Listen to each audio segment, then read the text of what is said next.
A hopeful presidential nominee a few weeks ago stood side by side with drivers, supported the strike, and supported their rights. And just recently, he did a fundraiser with a top Uber executive. Hey everyone, this is Kevin the Apptrepreneur, and here's the thing. We're back talking about Uber and Lyft today. I know some of you were a little disappointed that yesterday I pretty much had no Uber videos. In fact, one person even commented so 3 videos and not a single one about them about Uber. It's yeah, there's going to be days like that once in a while. And I figured on Saturday, no one would really care because nobody really watches the channel on Saturday anyway. Apparently you did, and I just want to say, well, I've heard you. I mean, I'm going to keep making non-Uber videos because that's the only way the channel will grow. However, we're back today. I was actually aware of one of the stories we're talking about today, a couple of the stories today, and I'm sharing them on Sunday because that's when I knew my viewers would be here. So, we are back with rideshare discussions, although it should be noted this one's going to be a little uncomfortable because we're going to be talking a little itty-bitty bit about politics. And unfortunately, I have to use the Daily Beast as my source. And I use this with hesitation because unlike other news networks, the Daily Beast definitely has a reputation for being biased and partisan. Now, granted, all the news media sites are like that. CNN, Fox, MSN, CBS, it doesn't matter. They all have a biased opinion. They are all partisan. They all have an agenda to push. The Daily Beast seems to be a little bit more polarizing because they kind of don't care that you know that. And I even know why they're writing this article.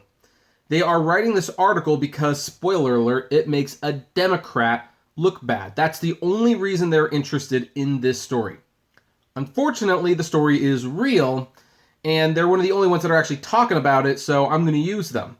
I will also use another news article to kind of highlight an additional problem with this, but you've been looking at the headline for a little while now. It says, weeks after standing with Uber drivers, Batij, I'm going to call him Batij. Batij. It's probably not Batij.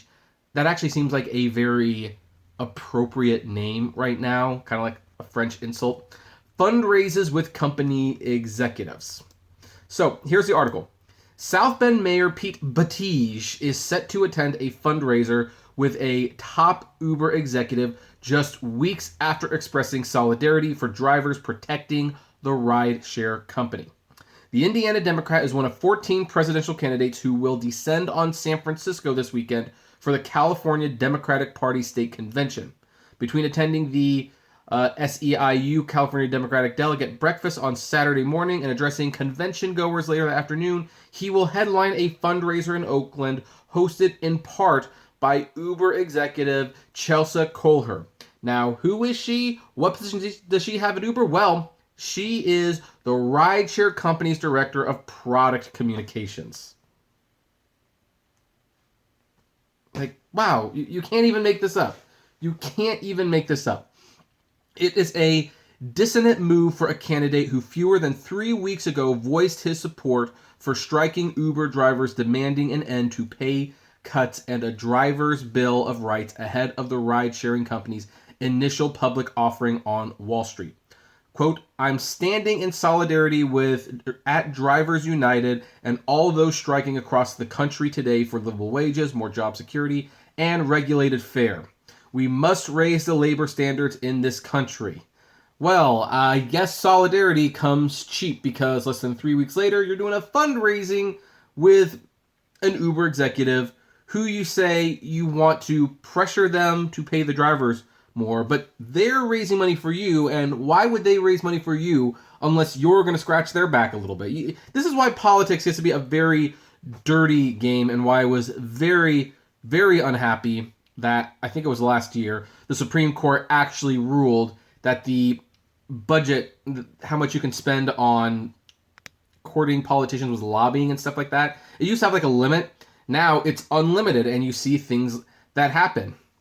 I actually would not be too surprised if some of these presidential candidates, both Democrat and Republican, didn't show solidarity with the drivers, basically to kind of goad Uber into helping fund their presidential campaigns. Hey, I support the drivers, But behind closed doors, that can easily be negotiated if you're willing to help fundraise for me. It's a sickening situation. Batige's presence at the fundraiser illustrates the fraught position he occupies as one of the most tech-friendly candidates in a primary campaign where candidates are trying to demonstrate their pro-worker bona fides. He has deep ties to Silicon Valley heavyweights and even went to college with tech titans such as Facebook co-founder Chris Hughes, who has long supported Batige's political career. Yet Batige is also a ubiquitous presence alongside striking workers at picket lines. In April, he backed workers employed by the Stop and Shop grocery chain in Malden, Massachusetts, and recently cut a video supporting McDonald's employees' fight for a $15 minimum wage and union. Batige's support for striking Uber drivers seemed to echo those past efforts. Among other demands, the driver Bill of Rights would include Uber and Lyft's record. Well, we already know. We already know that. Okay. Our nation's middle class was built by organized labor, and rising attacks on labor have led to the middle class becoming more and more vulnerable.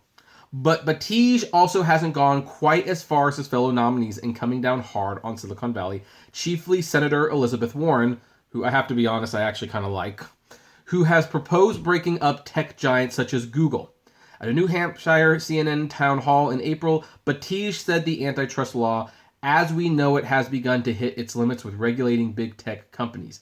It's not designed to handle some of these tech companies where there's actually no price at all. The product is made free, or at least it's free on its face. We've learned in part because of the way our data are used by these companies that nothing is actually free. Well, I actually knew that long before other people started noticing. However, who pays attention to me, right? Chris Meagher, Batige's national press secretary, declined to comment, but an organizer with the Los Angeles-based Drivers Association told the Daily Beast that the candidate's decision to fundraise with an Uber executive was untenable with his support for the contracted drivers. Quote, "We appreciate Pete Batige's support, and this is an instance where there are two clearly opposing sides, and he must pick one. Passengers' fares either go to the hardworking drivers or the multi-billion-dollar companies, and right now Uber and Lyft are regularly taking 50+% of what the passenger pays while countless drivers are homeless or living in poverty. Standing with drivers means standing against the executives who have been ruthlessly slashing driver pay year after year." By the way, we're going to readdress the cutting pay on Monday or Tuesday because I've been getting a lot of emails from you guys with a lot of screenshots, and oh boy, has this situation gotten so much worse. So other tech executives will be at the Saturday fundraiser for the South Bend mayor, including Chris Cox, Facebook's former chief product officer, Scott Kohler, Google's corporate counsel, and Clay Baver, Google's vice president of virtual and augmented realities. Tickets for the event run from $25 to $2,800. Oh boy, if I had the money, I would buy as many of those $25 tickets as I could, and I would give them all to drivers. All to striking active drivers who show up at the strikes, the protests. I'd send them there. Unfortunately, I don't have that kind of money. However, maybe Drivers United might want to consider getting like a Patreon or something started. Get people start fundraising for the drivers so that drivers can go to events like these, because I think they need to. So this is a problem. I mean, this would be a problem if it was a Republican. It just so happens to be a Democrat right now. And again, I recognize that the Daily Beast is writing this article because it shows a Democrat in a bad light. That's besides the point. The point is that is still a problem. This is a guy who tweeted solidarity with us, said that we deserve to have our rates go up, and yet is fundraising with the very people he's apparently going to be attacking. Now, I want to... Mark Rubio, shortly after one of the... I forgot which shooting it was. Was it Sandy Hook? I forgot which one it was. He was debating those kids from the high school, including that punk kid that I don't like. David Hogg, I think his name was. I like his friend Emily Gomez a lot better. She's much better spoken than he is, by the way. And I remember Hogg asked Rubio if he would not accept donations from the NRA. And Rubio basically said no. And when Hogg says, well, that means you're supporting the NRA, and Rubio said, They buy into me, I don't buy into them. Now, in a sense, this can be true. However, we all kind of know what that actually means. I mean, yeah, they're buying into you, and you don't have to listen to them. Obama certainly didn't listen to all of his fundraiser supporters. And there's some Trump fundraiser who are not happy with what he's doing. However, you are much more likely to go easy on the people who pocket your checkbook to get you into power than you are the actual voters who don't spend any money on you, but they got you into power. So this is a huge problem, and it's a huge red flag. Like, I think the only other candidate they mentioned was Elizabeth Warren, and if I was choosing between him and Warren, of course I would pick Warren because she actually seems like she cares about drivers' rights. She's not fundraising with these people. She's actually talking about breaking them up. Very few candidates are actually doing that. I don't think she's going to win, and for that matter, some of her other ideas scare me. However, this guy has pretty much just shown him to be a two-faced lying... I'm not going to say it. Just not going to say it. And here's the sad thing. People like him should be easy to attract Democrat voters, because Democrats, like, I remember one of my uncles saying that he voted Democrat because Democrats fought for us, for the middle class. Granted, he was a little bit richer than the typical middle class, however, whatever. And he said that's why he voted Democrat. And I haven't asked him about this. I probably would after I made this video. I would like to ask him, where is this Democrat fighting for us? Yeah, he publicly voiced support for us, yet he's with the executives, not only with Uber executives, but with Facebook and Google, the very companies that actually enable everyone to basically be under control of tech giant monopolies. Like, he's fundraising with these people. That is a problem. And I do want to add that they need to be careful, because according to the New York Times, troubles in San Francisco push some voters to think Republican. That's scary. We're not going to do this whole thing. However, this is from, it says, in this deeply liberal California city, frustration over crises around housing and homelessness is bringing some of the left a little further to the right. At an upscale sushi restaurant, a few dozen members of the San Francisco Republican Party gather on Tuesday night to watch the election results. Most did not want to talk about state or national politics. They wanted to keep it local. The group largely supported the Republican candidate for governor, John H. Cox, whom President Trump had endorsed and who won a place on the ballot along with Gavin Newsom, a Democrat and a former San Francisco mayor. But among the longtime Republicans were some newcomers drawn to the right over frustration with the city's trifecta of very tangible crises: a large homeless population, record housing costs, and a high rate of property crime. Quote, "We're the most beautiful city no one ever wants to come back to," said Anna Coles, 36, a real estate agent who has lived in the city for 12 years. Now, granted, this article's about real estate and all that, but think about it. I mean, homeless population, housing costs. I mean, there's so many Uber and Lyft drivers in San Francisco, and when they're not getting paid well, that contributes to these problems.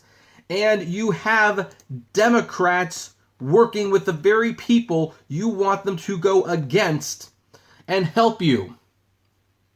This is a problem. This is why you really need to read what they believe, what their voting record is. You have to look at who they go to lunch with. Like, here's the thing. This guy may have tweeted support. I can tell you right now, he doesn't support us. I am almost 100% positive he does not support us, and he will not fight for us no matter what he says. So, Pete Buttigieg. I like calling Buttigieg because it's a great way to call him an a-hole without actually saying anything. Yeah, well, whatever. You're just, what state is this guy? Indiana. Okay, so if you're in Indiana, keep this guy in mind. He's not going to be voting for your rights. In fact, he would probably vote with Uber and Lyft and Postmates and Facebook and Google and Microsoft and Apple. He would vote for all those against you. The only thing this guy needed was a McDonald's executive at his fundraiser, and that would have made it the trifecta complete. He would have had pretty much every person that he was claiming to fight against for higher wages raising money for him. What a joke. Anyway, I'd like to know what all of you folks think. Are you going to vote for this guy? What do you think of him? I would love to know. Comment below. Like, favorite, share, subscribe. If you enjoy my videos, consider becoming a Patreon member.